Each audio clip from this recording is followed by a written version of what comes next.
Hey guys, welcome back to Operation RV. So here I just want to upload a quick video. There are I guess a few out there, but I want to go ahead and just add this to my series of vlogs that I got going on here on Blue. So what you're looking at here is the steering wheel. Looking on the inside of the cab, I have a lot of play, and so you know, driving the vehicle on the road, you know, there's not a lot of fighting, but there's a little bit of fighting. Going back over here to the engine bay, what we have is a 5/8 wrench on this this lock nut.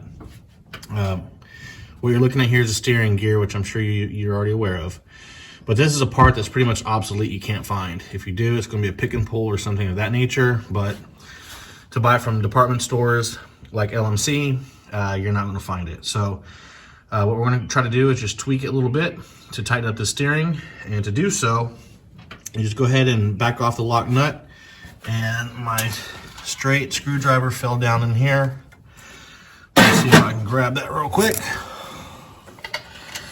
And then simply what you want to do is, while that's broken loose, go ahead and turn it clockwise. Okay, turn it clockwise. A quarter of a turn, come back to the front, check your steering, and then just like that. So stay tuned, be right back.